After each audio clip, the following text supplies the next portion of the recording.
at the time of this recording, we're right at the end of 2023. This probably won't go live, obviously, till 2024 or the early part of 2024. I've gathered my professionals to discuss what we see as an issue going forward into 2024, into 2025, and maybe have a kind of like bit of a discussion about some of the things that we're concerned about, which by proxy you should probably think about yourself. And let's see where we go.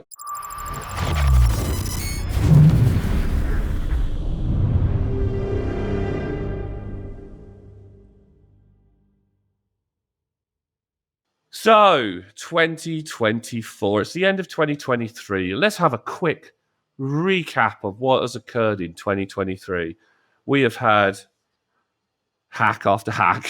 I haven't seen a week that hasn't brought up some... It's like every day. High level. I mean, sometimes it is. In all honesty, it has been a ridiculous amount of ransomware attacks, ransom attacks, people being shot to various different ombudsmen and, sort of like institutions who control areas like the SEC, for instance. Our last debate was on the which has gone live at the side of this. Was about how the SEC are going after SolarWinds CISO for various different reasons, which we went into on the last one. So I'll let people kind of go back and look at that. We've had updates in compliance. Obviously, we've got up and coming PCI DSS version 4 coming out. ISO's been through an update. NIST has been through an update. We've had Biden get on his soapbox and talk about securing AI. We've had the UK government getting on the soapbox and talking about securing AI. And we have had quite a bit of laser focus from a variety of different interest groups outside the security space who are really looking at security as kind of like a big key aspect of business going forward, be it government institutions looking at their own security and going, it's pretty crap, really, isn't it? Through to organizations going, I think we need to update what we're doing. Oh, but we may or may not have more budget for it. It's been a bit of a funky year, 2023, hasn't it? Yeah, it's one of those years that's also been fraught with global conflict still. Yes, Ukraine, what's going off in the Middle East, obviously, currently. So yeah, it's, to be honest, quite proudly, it's been a bit of a shitbag of a year. Do you find that the physical global conflicts that's happening, are they sort of taking away some of the limelight from the digital world? I know the ransomware attacks and the phishing attacks are still going on, but instead of being like forefront of the news, that the conflicts have taken a little bit, taken the limelight, and then hackers have been able to just go back into the dark a little bit and had a bit more of a free reign. I think it's been compounding it. I think what it has shown is, that now the sabers are rattling in various different parts of the world. You've got people who are normally pretty quiet who are also starting to rattle the sabers. And then we had the big water company hack, which was allegedly from certain part of the Middle East, who shall remain nameless. And I think what's happening is it's a cause and effect, really. I think I get the impression from speaking to various different people who are much more in the know than I am on what's going on the dark web. Although I do keep track myself as much as I can. It's kind of difficult with my day-to-day job, but there's a lot of state sponsoring going on of hacking groups. And if you're a decent hacking group that can prove your worth of what you can do, which weirdly enough always seems to be in kind of the ransomware space, pretty easily you can go out and get a bit of sponsorship through back channels from a variety of different organizations who may or may not be related to government affiliated organizations to get remit to go out and attack what they consider their enemies to be. So has it taken the limelight away? I don't think it has. If anything, it's expanded it. There was the UK government came out in December stating like Russian-sponsored state attacks were ongoing in terms of hacking activity as well, and it correlated to the UK Electoral Commission got happened in August as well. So it's somebody opening up a phishing attack. Yeah, 40 million people's personal information. They managed to gain access to it. I was just wondering if it's. I know, but the two always go related, don't they? So the digital world always is always going to be carrying on, and we're always going to say, Russia hacking this, Russia had a hand in X, Y, and Z.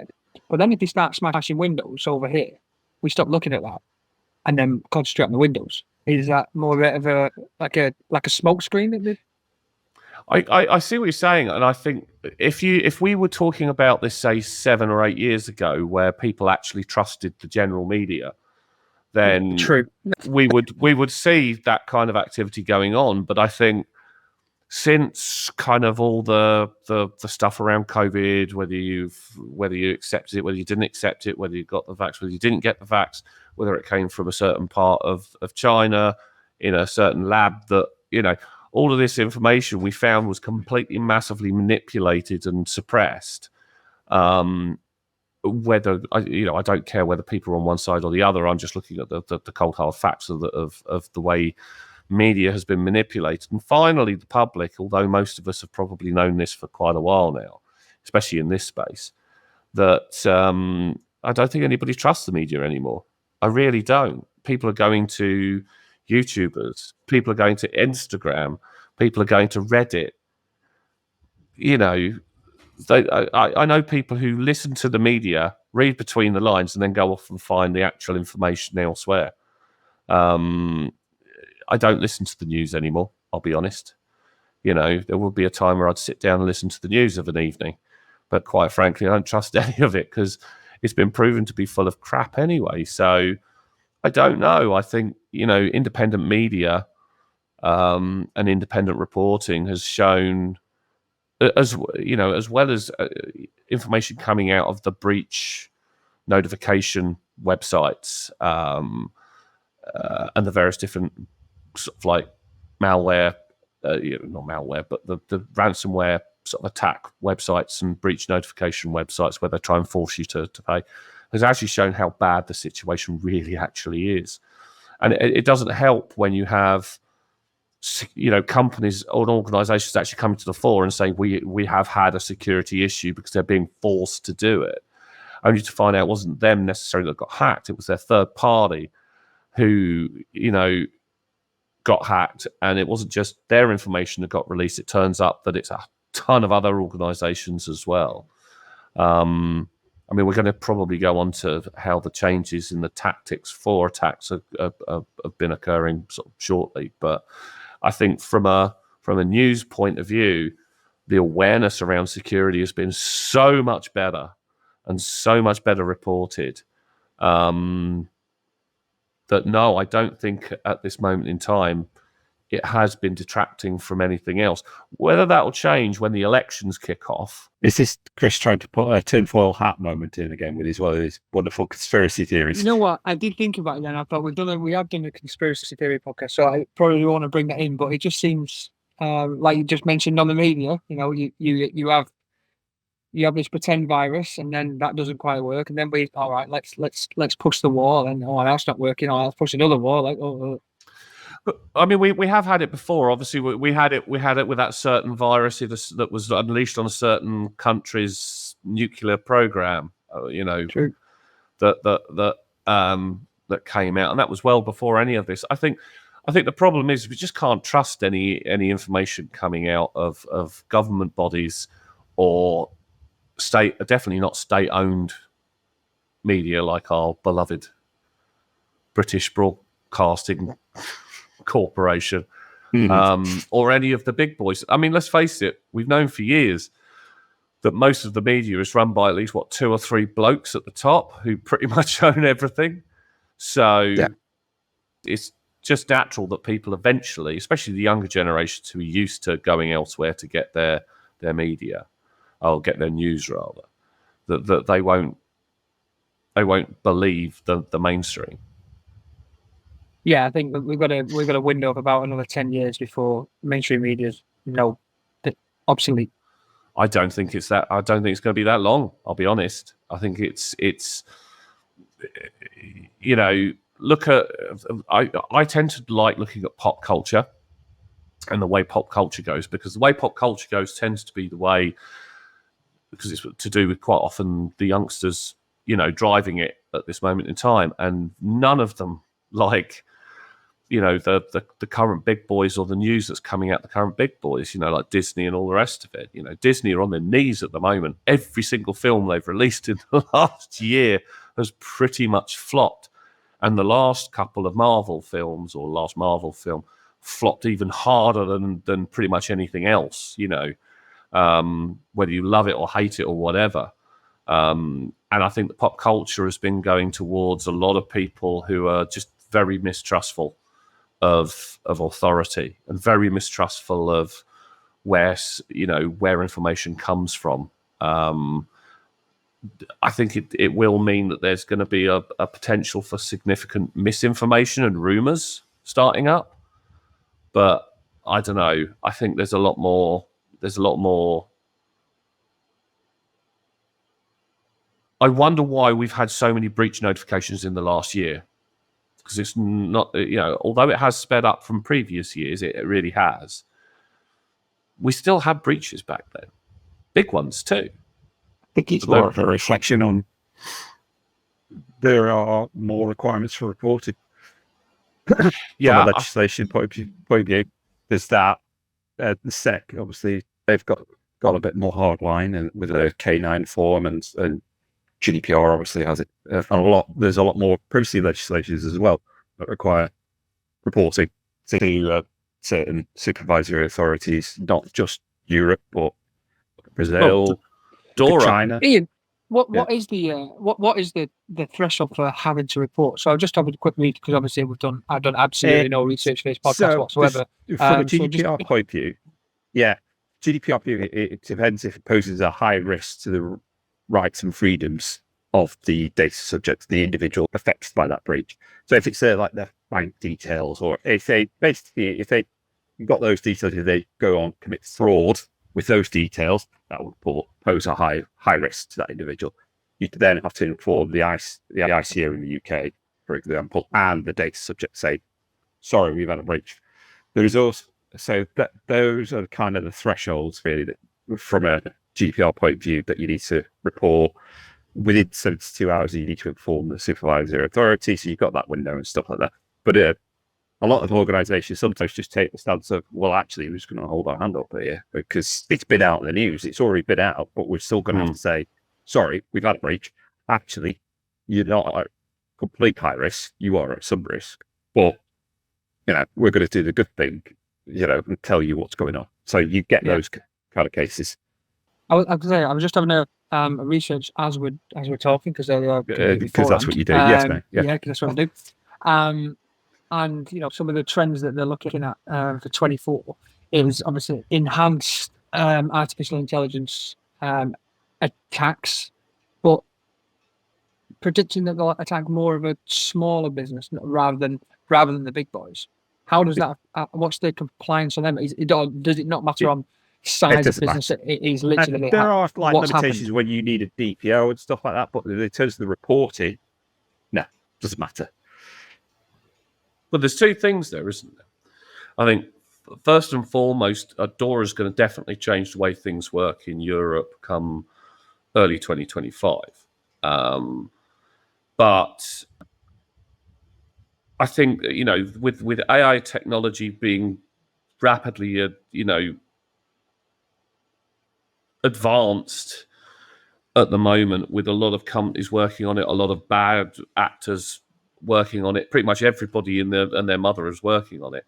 They're not going to unleash their first set of tools on the big boys they're going to unleash their first set of tools on much smaller targets so they can test that puppy out, see how effective and efficient You it need is. that data to learn from. So, you're not going to necessarily get positive results from the big boys, so to speak. I mean, I think we're still a way yet from really being really concerned about it, but I don't think it's as long as people think it's going to be. This is the problem with new technology, isn't it? It could either take ages to develop and refine, or it is refined in literally next to no time. Before you know it, I mean, look at the internet. The internet came out, it was horrible, it was slow. Didn't take long for it to speed up. No. I think it's with the AI thing, there's a fear of like it's easier to make phishing emails and stuff like that, more convincing and stuff. So it's the easier, or what you see is the common approach, but making that easier to craft and to perform in terms of your way into a business, which is usually, through the human. And how do you do that? You create a more convincing feedback. So that's one of the big things that you'll probably see is more AI-based phishing, like crafted phishing and stuff like that. And that not necessarily just email, but more three-dimensional from what's the word I'm trying to look, where they use the deepfakes, from the voice, from ringing up a help desk saying, "This is Jim, the MD of Razorthorn," ringing his IT help desk, not, but it's not, and that type of stuff, putting that pressure on. And also the deepfakes kind of roll into another thing that I was going to speak about, but for later, which is like the geopolitical risk and the crap that's going to happen the next year with all the elections and stuff like that as well, because you're going to get all that misinformation campaign. It all kind of gets swept into that, you know what I mean, as well, with AI being used as that. But you can spin it on its head. You can also use the AI as a defensive as well. So you've got various products out there now that obviously all claim to, be AI and stuff like that. And that is literally Terminator. If we've got AI fighting AI with AI, we're almost. Well, that's fine. They're not fighting against the humans. That is completely fine. That is not a Terminator scenario yet.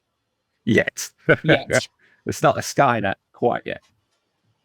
I mean, we are a few. I think I did a podcast the other week on this one. I don't think it's been released yet, where three of us discussed the future of artificial intelligence. We did a return to artificial intelligence, and I was very much the transhuman of the group. We had another person who was like, "No, biology is everything, and it's never going to be a thing." And I don't believe that it's gonna kind of become sentient, And then we had another person who believed it was going to become sentient. So it was a pretty good debate. But I think what it did was I think we're going to get the rise in. We're at a unique point in technology. This is my point. You mentioned a lot of deep fakes. Let's go down that route. It is going to be eminently easier if you have any type of presence on the internet to create a video of you slapping a small child and then releasing it and saying, Iain Pye slapped small child. You used me as an example, I'll use you as one. And before you know it, you're cancelled. Everybody knows that Iain Pye allegedly slapped a small child. It doesn't matter if it's true or not. It doesn't matter if it's true. It doesn't matter. It destroys lives. False accusations have always been a bad one. But the problem with deepfakes is you're showing what could be real, and no matter how much you say it's not real, people say, well, prove it's not real. Okay.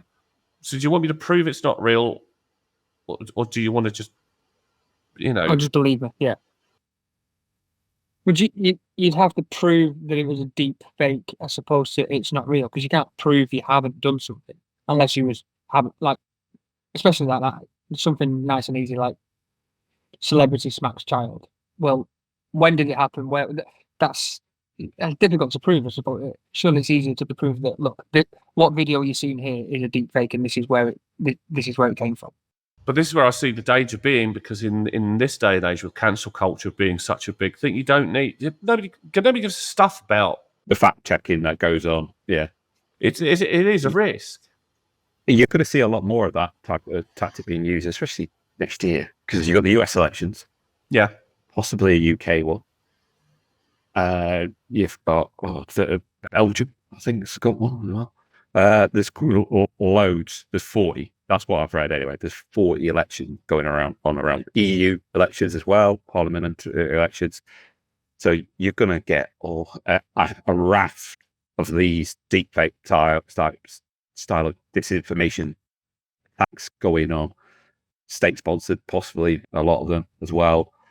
And although it does kind of dip into the toes of cybersecurity, like because of that a tactic that can be used within organizations and for personal attacks as well against a person to like use to get like personal data out of someone for you, then it could be used to open up like a bank account or it's that type of stuff. It can all be turned on its head to target businesses and individuals, not just those campaigning in these elections. So we're going to see that's one of my predictions. Going to see a big uprising, like deepfakes and use of AI in that sphere. The 2024. So we're going to move from originally, blackmailing a politician to creating a fake whatever, using deepfake AI to then blackmailing a politician. Or just create a voice print. And then get them to say whatever and say, oh, this was a recording done, in a secret meeting over blah de blah. Boom, all of a sudden, how can you disprove that wasn't you? You could say it till you're blue in the face as a politician, and the people on one side are going to go, oh, I believe you, because obviously they're on that side. You're going to get a whole raft of other people who wish it was so on the other side going, no, I don't take that because I don't want you to win anyway. And then there'll be a load of people in the middle who'll flop either one way or the other, or they'll sit there and go, I have no idea. I would say, but it's a huge thing for, especially like saying how many elections you've got coming up. It's purely because if you've got a backing, you've either got a backing or you haven't, and then you've got the middle people that you need to sway. Something like that sways them the opposite side, doesn't it? It doesn't matter what defense you have for it. If you're trying to sway someone to your side and they're sitting on the fence a little bit, they're not going to vote for you if they hear the slightest thing, whether they think it's true or false. Something that's just going to tip them over the edge to be opposed to you anyway. But this is it. I mean, there's also that blended threat of, utilizing artificial intelligence. So you'll have bots going out saying, "Oh, have you seen the latest video of so and so saying that they're going to ship weapons to these bunch of bad people? Oh, here's the link to it." To the recording, and it can happen almost instantly. And you can have the AI composes anybody, and it can go out and say, oh, I'm Frank, I'm Dave, I'm Phyllis, I'm Angela. And before you know it, I don't know, I just picked out names. Phyllis, brilliant. Well, yeah.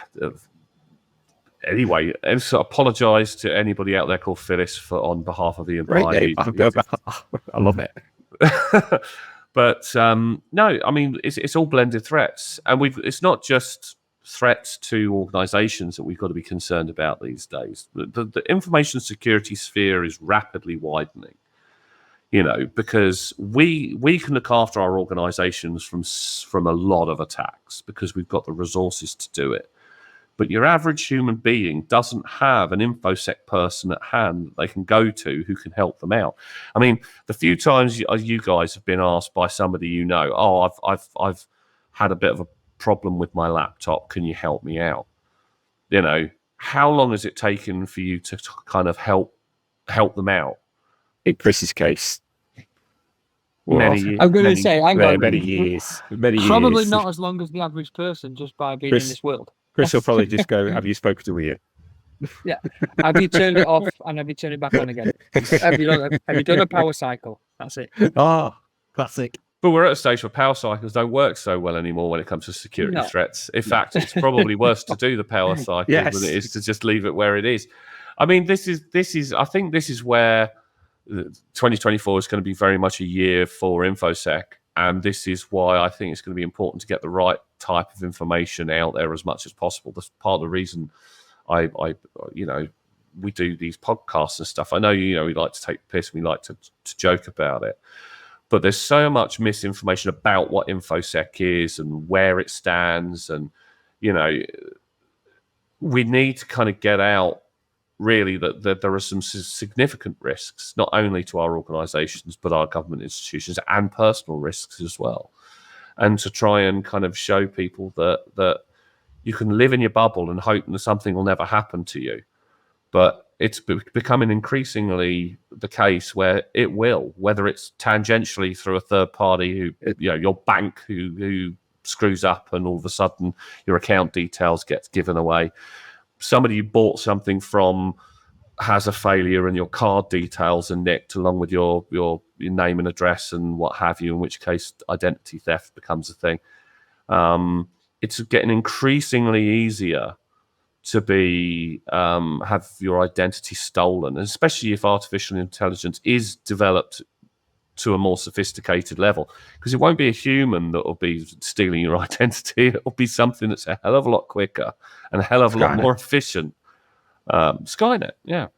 And that's when they create a cyborg of Chris who comes out naked and tries to kill us all. Or itself, it realizes what it's become. There's a societal risk there as well, because all this is going to affect the way you can say you live in your bubble and stuff like that. But you could end up, because the risks posed by this disinformation and debates and all that, you could end up with a proper right-wing Tory government in place next year. You could end up with anything.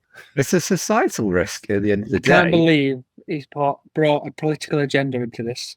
I'd like to point out that Razorwire is a completely apolitical podcast. It's only Iain that has the very one way of thinking. Yeah. But that side, as a joke, it does have a societal impact. It will have a societal impact potentially, and it will affect millions. Might not affect you greatly personally, but it'll affect the way that you live your life further down the line as well. So this is the bigger scope of it. Yeah, I think so. Jump on the back of that, what you're saying there. I think we have to prioritize training in 24. From corporate training and security teams and IT teams, even down to like you're just saying about individuals having something on the laptop. I don't know. I don't know how that's going to work, but to roll out, the actual training of what to look for. We're not saying that everyone needs to be a hacker or in IT and know what to do with it. My grandma's not going to know what to do that, but at least be able to see the signs. And I think a bit more training on that, a bit more security awareness. Following on from that, though, when the poo does hit the proverbial fan. So it's the same effect. If it's going at great speed, same effect. It's more the what do you do when the crap happens? What's your operational resiliency plan? And I think that is going to be a big focus for 2024 as well, because you've got DORA coming out. You've got all these the Cyber Resilience Act.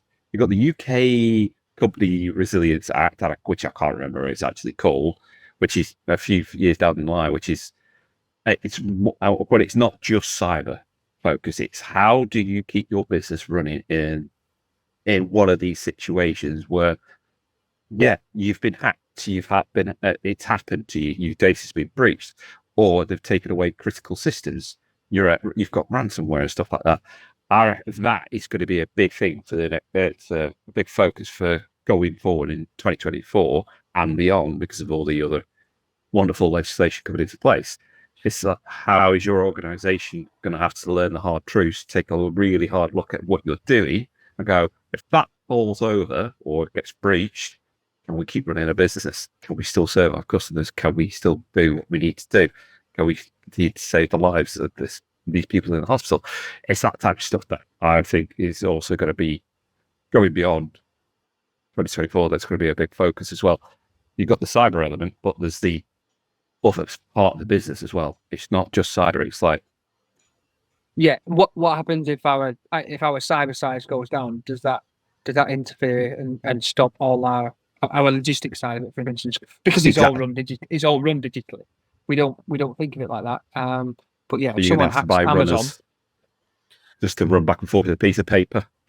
you just think of Amazon delivering your parcel from a van, but the digital side is what runs everything, isn't it? Huge. But this is what I've got a big problem with. And, you know, years ago, the British government turned around and said, we would like somebody to come in and help us develop a standard for IoT, for security standard for IoT, that we can set as a standard. So if you want to do any IoT devices in the UK, boom, you know, you can do it to this standard. And they went out and got the cheapest possible company or set of companies to do it. I don't have any. I mean, looking at how the UK has been handling their problems with inflation, or not handling it, depending upon what media you're eating.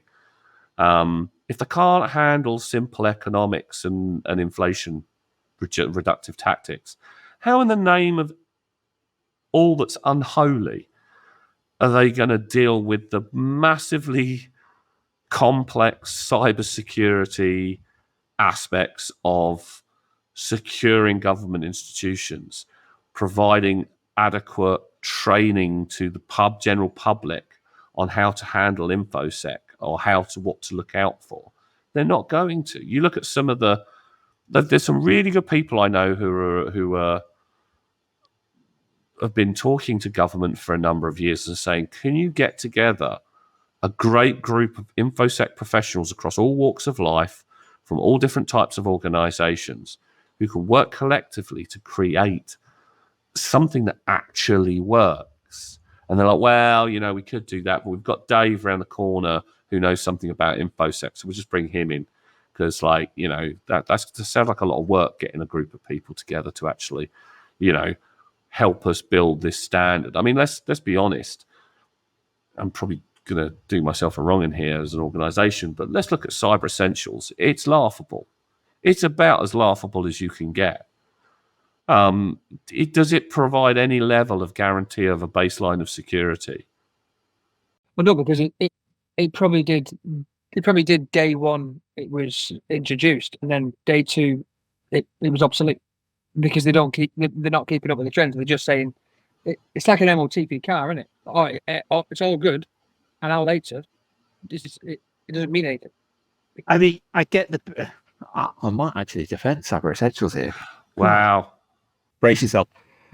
So I get the premise of it, and it's great for small companies baseline. Like if you're a 2, 3, 4, 5 man shop, yeah, it's a perfect baseline. If your business is, I don't know, like welding or something like that, you know, but whereas the baseline for entry to supply government contracts, that I disagree with, because I don't think it goes in far enough, neither does Cyber Essentials Plus. But for a baseline for an organization that a really small company, you can see it has its use there, because they're not going to want to go an ISO 27001 route, are they? Let's be honest, because they won't be able to afford it unless their contracts stipulate that, and you know they've got the client step requirements. So, but if you're just doing you're running a welding shop or a mechanic down the road, yeah, you've got IT systems, haven't you? Obviously, you know, the MOTs, the database, you're in that and stuff. You're going to have your contract management and stuff like that. Yes, it's a nice baseline for you to go, actually, yeah, we've done the belly basics that we can. We don't have the resources to do the rest. That's where I see a plus side of Cyber Essentials. But then Billy Basics I thought I'd ever say that. But yeah. Yeah, but then Billy Basics, as soon as, like you say, a week later though, that's moved on. Would it not be? But instead of, I know it's continuously test these small companies because they don't have the resources to. It's about managing your risk and what's your acceptance of it. Yeah, at the end of the day. But for a small company, would it not be easier to? So a small company, essentially, their IT systems are going to, like, let's take the mechanics for instance. Their IT systems are going to register the vehicle, MOT pass or fail, which then goes on to the DVLA. So it's going onto a government website where they can track, monitor, and that's what it does. If that's what they're doing, instead of having the smaller companies keep up to date with the Cyber Essentials, for instance, would it not just be easier for the Cyber Essentials to control that and keep up with the trends? And you sort of use them, that workshop uses the government as their third party, and they literally just give them all the information, and then they deal with it. That's great if you've got like a cybersecurity person on staff. Yeah, that's what I mean. So if you can just hand it over, if you are a small insurance company who are like 4 people, and you've outsourced your IT and you're reliant on that IT company to do your security as well. Let's face it, most IT companies I've come across who serve the small side of the fence, they don't normally have an infosec person like a CISO or anybody like that. They normally have somebody who once read something about infosec and sorry, I'm being really unfair to people out there who run our small IT companies, but they're not going to be able to keep up to the same level that a security professional does. I mean, we do it all the time. We have to stay up to date. Cripes, I don't know how any of us stay up to date with the speed of change of things that are going on at the moment. We can't learn everything that's going on. We have to talk amongst ourselves in, weirdly enough, forums like this to get, I didn't know that was a bit of legislation coming through the door, or I didn't realize that there'd been a change to this, or that the bad guys had been evolving the way that they undertake their attacks, which is obviously something we're going to go into in a second. I don't know. How long is our? Let's look at it. Let's look at it objectively. Iain, you're our DPO bod. I've been out of this for a few years now because I have evolved into a much greater area of infosec. I am big.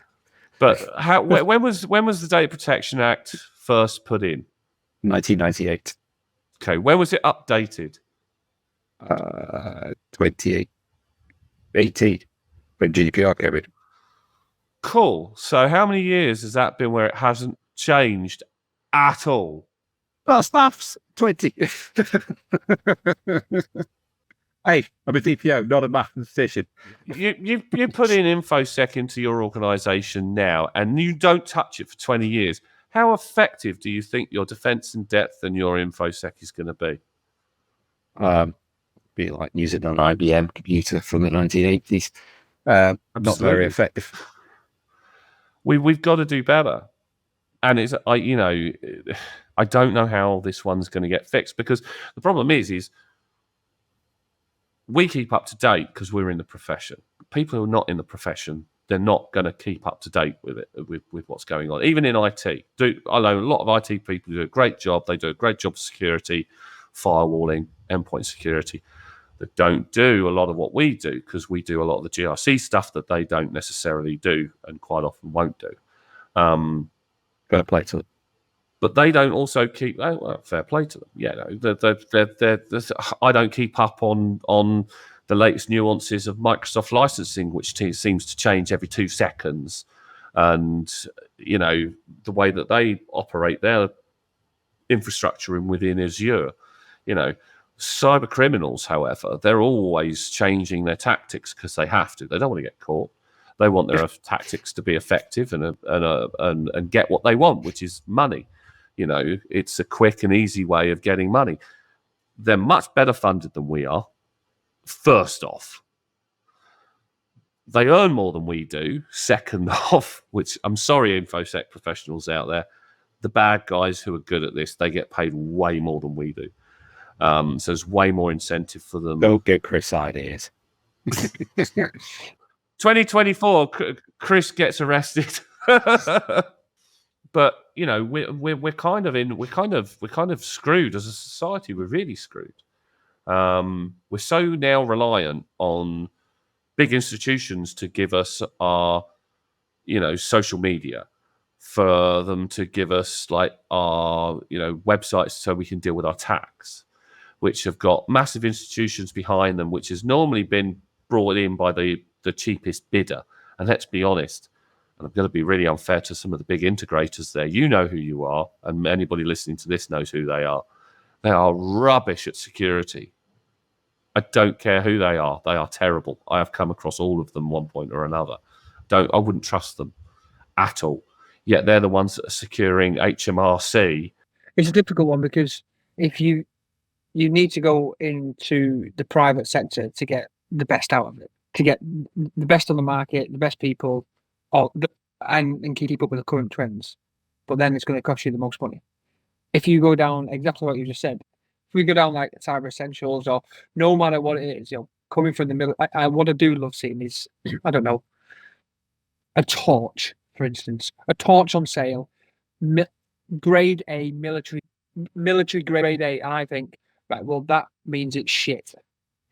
Because they bought the cheapest, most nastiest crap they could find. So don't put that on. This has been used for this government. It is the worst bit. It is the lowest on the market. But people can't afford the best. So they're going to have to go for exactly what the government are doing, which is cheap, cheerful. Go on, Iain. There is one possible answer to this, and it's what we spoke about already: AI. AI as a defense.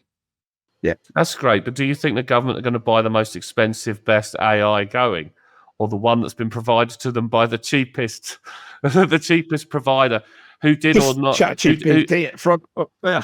did or didn't provide a cab with a suspicious looking group of sort of like brown envelopes in the back with a few names on them as the institute. I mean, let's look at, they can't even do PPE without assigning it to somebody who's the husband of somebody in government to the tune of like 500 million quid.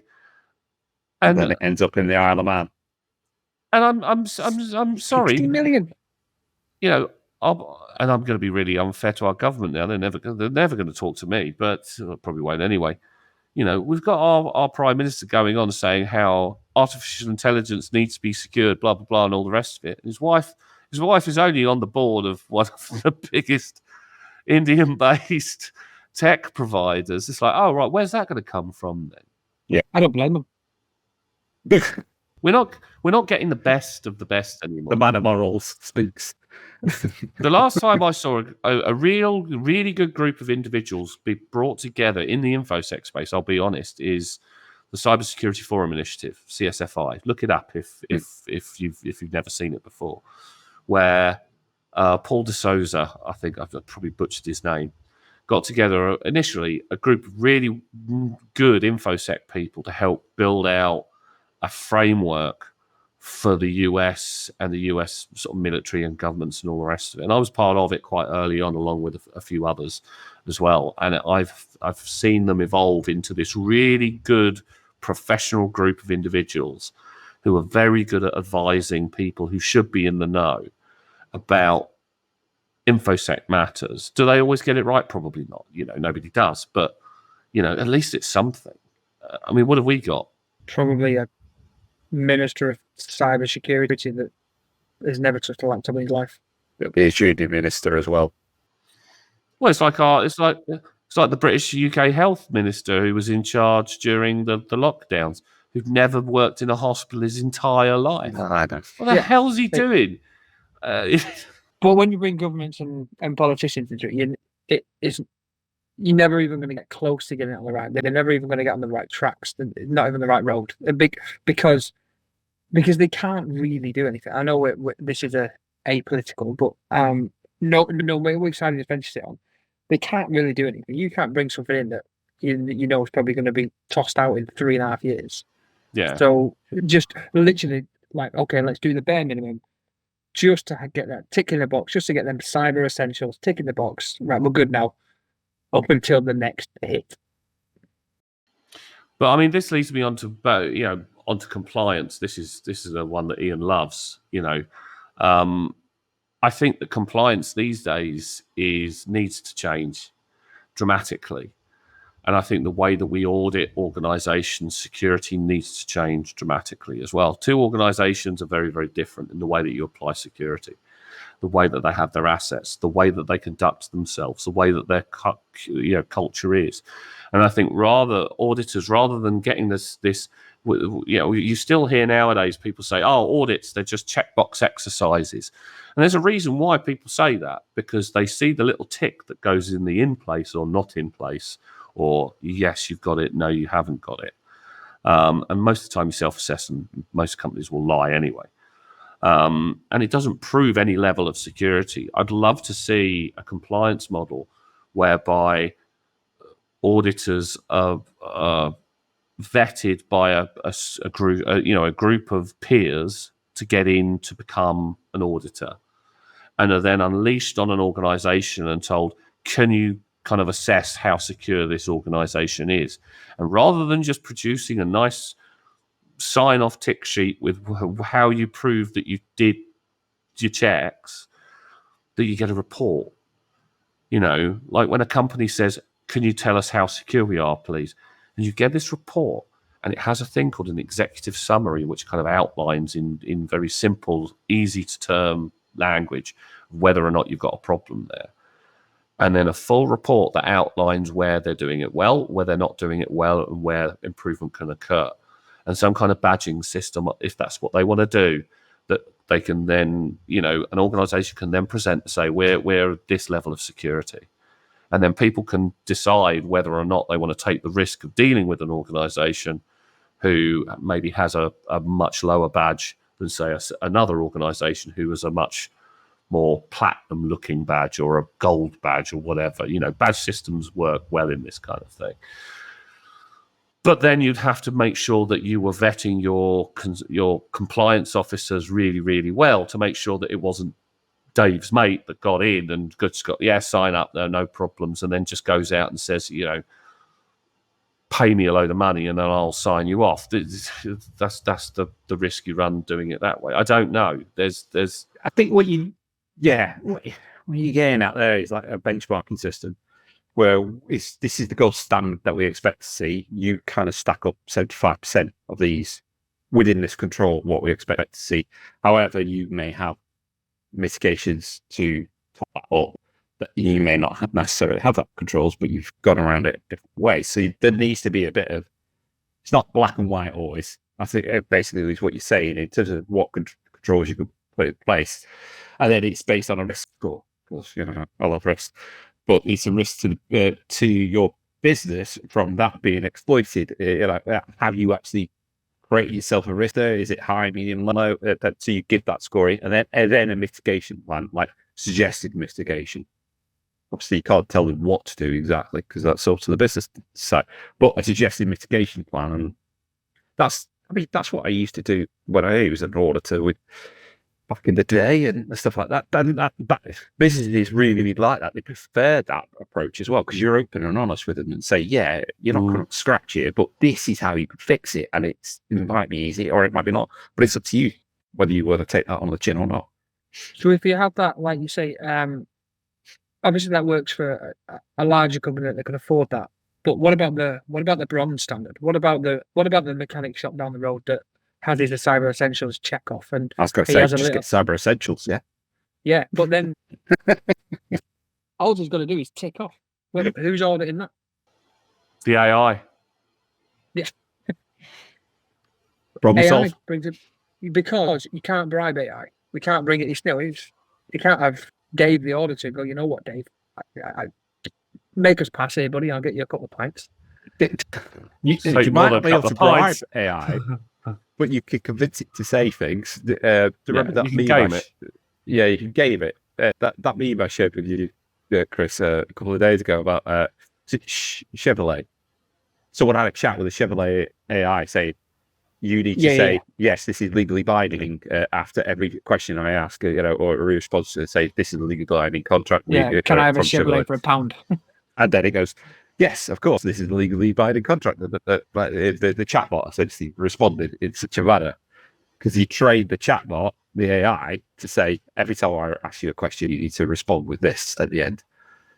And basically, the meeting was headlined, How to Make Legals Christmas Very Difficult, which is just brilliant. But yeah, as you said, it can be gamed around. So you have to build parameters and controls around the AI so it can't live. But I'm not saying that AI is not the answer, but at least that everything is still infallible at the end of the day.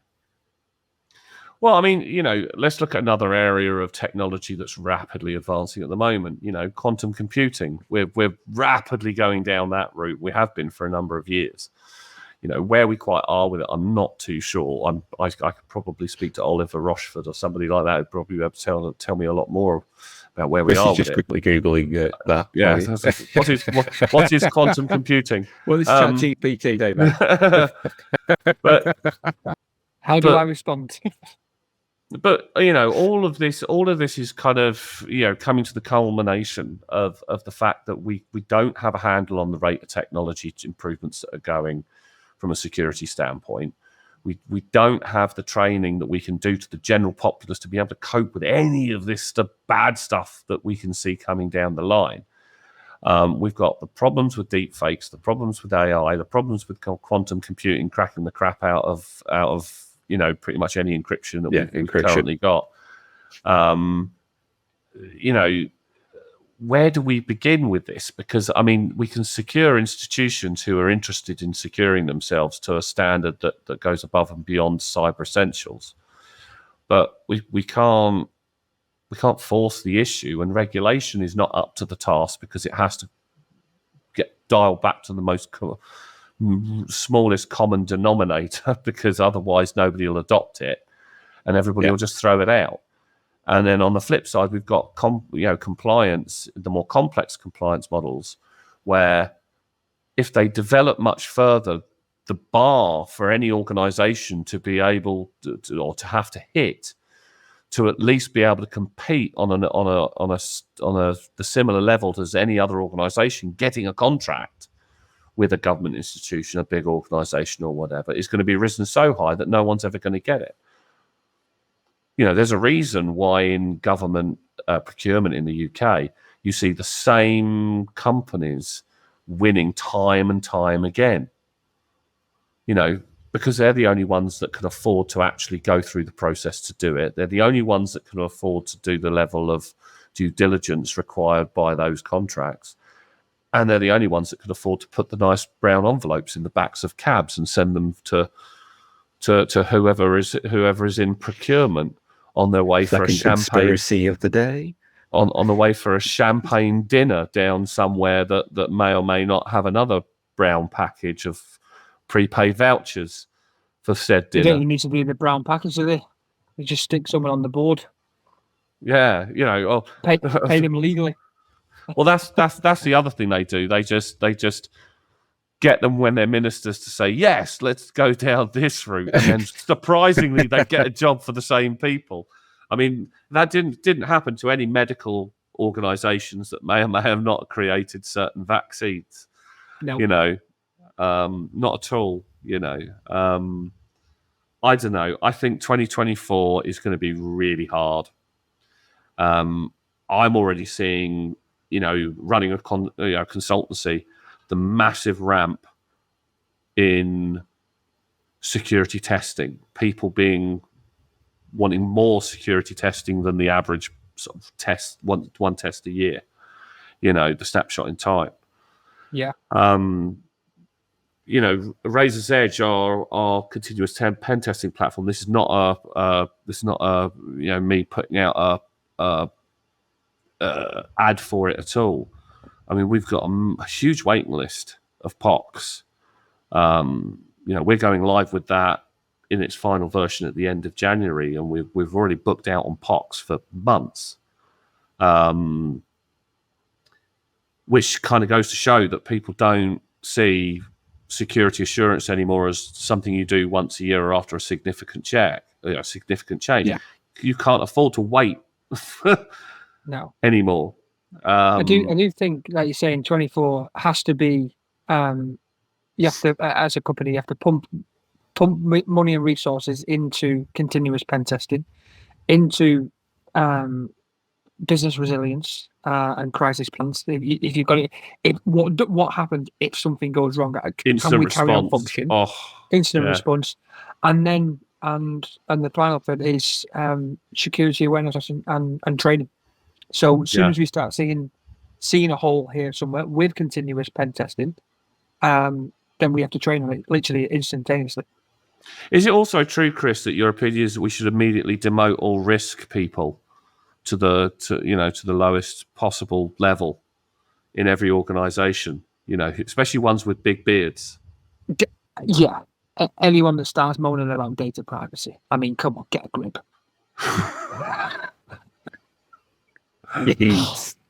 Happy New Year, Ian. You call yourself a security professional?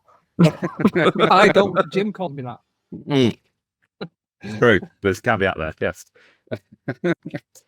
So, what do you think, Ian? Yeah, I'm going to have to agree with it. I'm going to say I knew that was going to happen, so I got that in there first because that's the only way it can go. Yeah. I agree with. Do you agree risk people shouldn't hold high levels in companies then, or shouldn't be well paid? Yeah, that too. But building on that, cyber resilience, I get that. It's the rest of the business that needs to become resilient in case of that scenario of the van hitting that hole. And then also, what you're going to see is a lot more of the AI being used offensively and defensively. More offensively in a more societal perspective as well, because you've got all the elections and you're also going to see it used in a lot more of from a warfare point of view as well, because the kinetic stuff that we're seeing it goes hand in hand with cyber warfare. They're going to take the power down anyway by the water and the water and let the tanks roll through. We've said it before, South Ossetia and all that jazz. It's but so yeah, definitely that we'll see a bit more of that in 2024, and that's pretty much my top 3 that we're going to see. I want to add to that, actually. I think we need to look really objectively at our defense in depth and the models that we've been using for years and years and years now, which the model still works. The problem is the makeup of those different layers is changing dramatically and has changed dramatically. Things like policies and procedures haven't changed so much. Policy is a policy, procedure is a procedure. And if you're doing it right, you should be updating it on a regular basis anyway. And that's an easy part of security to do. It's not exactly the most fun part of security to do because it's writing up policies and procedures and amending them. But I think our technical stack needs a complete review, and we need to look objectively at how we assign security within our organizations. If you're still using solutions that are 4 or 5 years old, like endpoint security solutions from vendors who are, let's face it, not even really relevant anymore, you should probably be replacing them with something that can be a little bit better. And I'm not talking about the ones that are provided in the operating systems as well. Get an independent vendor who actually does this and creates this for a living. Security intelligence is going to become a really important part of larger organizations as well. It's out of the reach of smaller organizations, but larger organizations are going to have some kind of intel. But I think also one of the additional things on top of looking at defense in depth, we either need to dramatically change our budgets to be able to afford a full set of security tooling to be able to do the jobs that we're there to do, or vendors need to stop being so bloody greedy and come down in price to a level that the market can accept and is sustainable. Absolutely. Because to be honest, I was speaking with a CISO the other day, and I was talking to them about a GRC tool. And I said, you really probably need to look at getting a GRC tool. And he said, look, Jim, with my budget, if one GRC tool, because they're usually modular as well, and you tend to pay through the nose for each module, one GRC tool with the relevant modules that I need is going to wipe out my budget. I've got nothing left. How am I going to do my pen testing? How am I going to do, the endpoint security? Because IT aren't going to pay for it anymore, or they'll want me to pay for the licenses, the products. And then we just start talking about training packages and the cost of training packages. You know, it's crazy. It's crazy money to get the InfoSec tooling from an industry that doesn't have enough money to be able to get all the tooling that it needs. And we can work great miracles as InfoSec people, but let's face it, we can't do it if we can't gain access to what we need in order to fix things.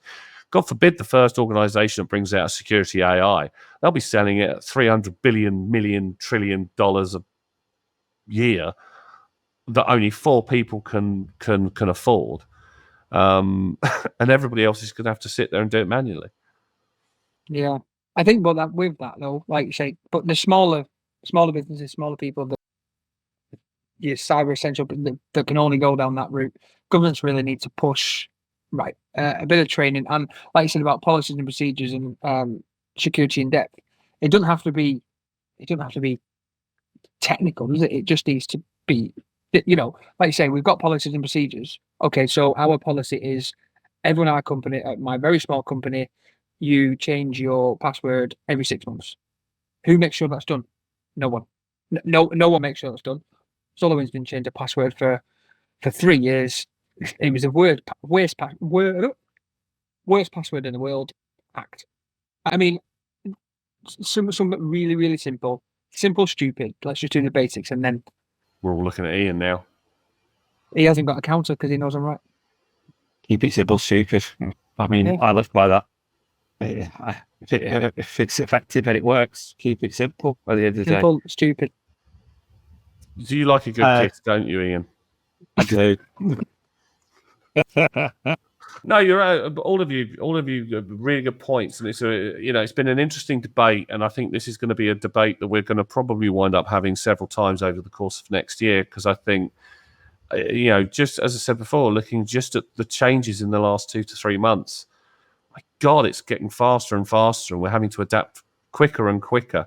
And I don't know how much more InfoSec people can cope with it, because let's be honest, we've got hardly any good InfoSec people left now. A lot of the older generation who are there, my peers and above, have all left. They've all retired. COVID saw see to that, and there's a big hole in the centre market. And of course, I mean, I was reading Cybersecurity Ventures the other day. It's like there's like 7 million jobs in the US alone in InfoSec that have gone unfilled. Didn't realise it was that many. It's not good enough anymore in any decent sized organisation just to have one CISO working there. You've got to have a CISO. You've got to have a cybersecurity professional. You've got to have a policies and procedures person, GRC professional. You've got to have analysts now, and the amount of jobs that you see being stuck out on the job boards now for InfoSec. You go back 10 years, it was like, oh, can I have an InfoSec manager, please? Yeah, you might get an InfoSec analyst, but I mean, what's your title, Iain? Head of risk? Head of risk and privacy. Head of risk and privacy. Go back 10 years, there was no such thing as head of risk and privacy. There was the InfoSec person, Yeah. InfoSec manager. That's what the CISO did, or that's what the InfoSec manager did. I remember being an InfoSec manager, and it was just me, and that was it. I was running the same that do the governance, running the ISMS, everything like that. You've got SOC analysts, you've got cybersecurity legal people now, which we never had till the last year or two. There's so many job roles in InfoSec that have been created, and we just don't have the people to fill it because there's not enough people who've been skilled up to fill it. There's hope for Chris yet to skill up then. Well, you can always read my book that I've got coming out. I'm going to shamelessly plug that one. Keep an eye out for that one. I'll send you a free copy, Chris. When's it out? I don't know. Hopefully by the end of January. Can I have it signed, please? I will give you a signed copy. I will give you a signed copy and not give Iain a signed copy. I'll make him pay for his. I will pay for my copy, Jim. I will pay for my copy because I'm not tight like Dawson. Right. We've reached the top of that hour. In fact, we've gone way over the top of that hour. It's, as per usual, it's been fantastic speaking to you guys. All joking aside, I think we've all figured out that the next year, maybe 2 years, is going to be quite interesting in this space. 2023 was interesting in the fact that I think it's going to set up a bit of a scene for 24 and 25. So for all of you out there kind of watching this, obviously, we recorded this literally 22nd of 12th, 2023. So by the time you see this, it'll be 2024. We'll probably expedite its release for that January sometime once the producers have got through to it.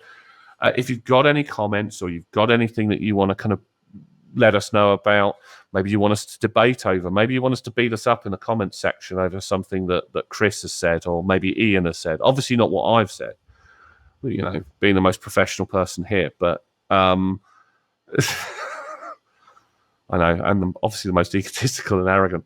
Then please feel free, and we'll be more than happy to answer those and provide additional content based on some of the feedback. We get some great feedback from DMs over LinkedIn. I get some great feedback as well from other different channels. People emailing me all the time, or emailing our press office, to sort of marketing people. So please keep it up, and let's make 2024, 2025 more interesting, shall we? Right. See you later, guys. Thank you very much. Yourselves. See you later.